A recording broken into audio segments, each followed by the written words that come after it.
Single-cylinder machines are perfectly capable of making a sock, but in order to have a true welt, another machine function must be added.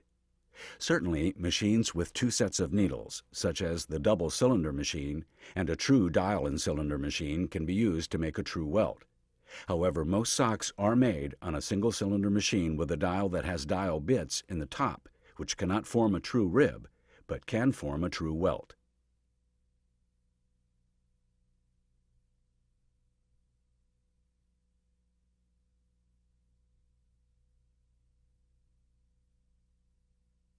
Here, we see the machine with the dial in position and then raising to expose the open cylinder and the dial with transfer bits visible in the extended position at the bottom of the dial. The transfer bits are used to make the turn-down welt. The first course of yarn is knit around the cylinder, and the loops on the cylinder needles are transferred to the dial.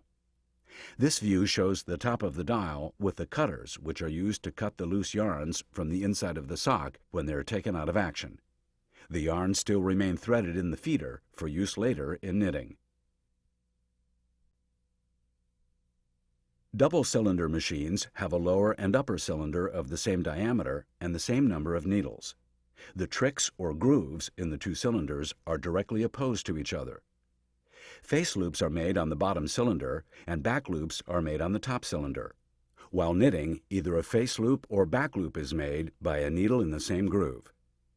The result of combining face and back loops in a sock is a three-dimensional effect with raised stitches, or effects on the surface of the sock. This sock exhibits an argyle pattern with diamonds of both face and back loops. The majority of the loops on the face of this sock are face loops. However, the grouping of the four diamonds in an argyle pattern are back loops made on the top cylinder.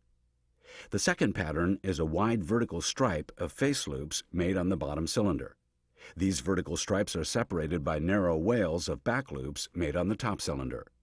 This cable pattern has several vertical columns of face wales made on the bottom cylinder and two vertical repeats of a cable pattern made by knitting on both cylinders. The cable appears to have transferred loops, which are just the selection from face to back and back to face loops. Traditional double-cylinder machines are also called Linx machines. These machines use double-hooked latch needles. These needles can be transferred from one cylinder to the other. When the needle knits in the lower cylinder, a face loop is made. When the needle has been transferred to the upper cylinder and goes through the knitting cycle, a back loop is formed. The needles are transferred from one cylinder to another by the use of sliders. When the bottom slider pulls the needle down into the lower cylinder, the loops formed will be face loops.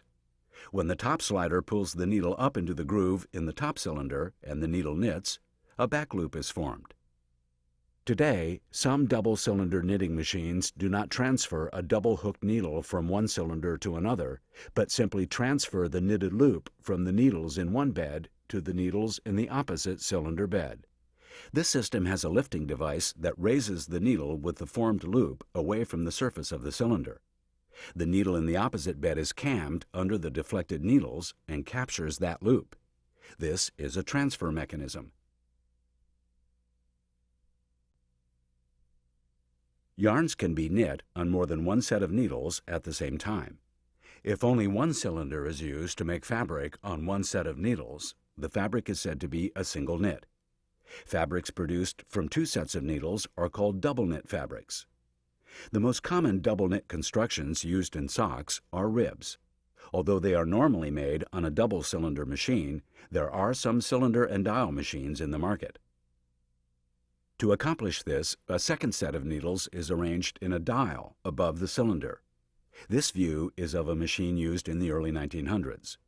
This dial has slots that hold the needles at a right angle to the vertical cylinder needles. This dial uses needles, whereas the dial in the cylinder-only machine has transfer bits. This is a view of a modern dial and cylinder knitting machine. This illustration shows how a circular sock machine has tricks in two places: in the cylinder below and the circular dial just above. The dial has grooves cut in the outer perimeter in the same cut or gauge as the cylinder. Another view shows that the needles in the dial rest horizontally in their groove.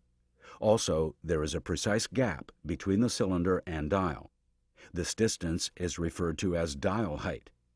The dial height is important because it directly affects the stitch length, which controls physical parameters such as weight, width, thickness, strength, and hand.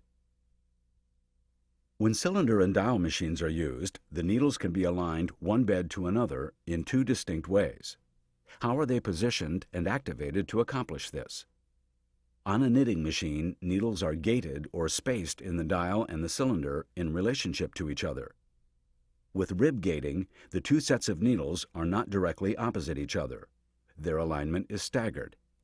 The needles of the cylinder are between the needles of the dial. Here you can see how both sets of needles can knit at the same time without touching or hitting each other. Rib gating results in a fabric where face loops and back loops alternate in the same course. A face wale is made by needles on the cylinder, a back wale is made by needles on the dial. Look closely at the structure of the fabric and you see that a vertical line or wale of visible crowns is arranged between two vertical lines of visible legs.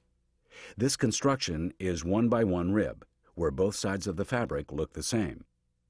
There are different notation systems for needle selection. This example shows how knit loops alternate 1-by-1 on dial and cylinder needles.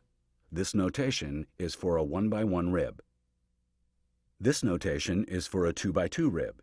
Here you see that for each feet of yarn, 2 loops produced on the dial are alternated with 2 loops produced by the cylinder.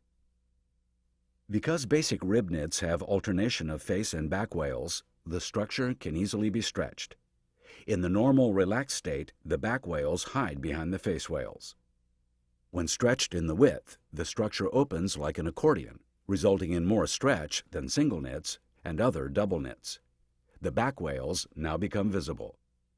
When pulled in the length direction, the back wales move behind the face wales and the fabric becomes more narrow.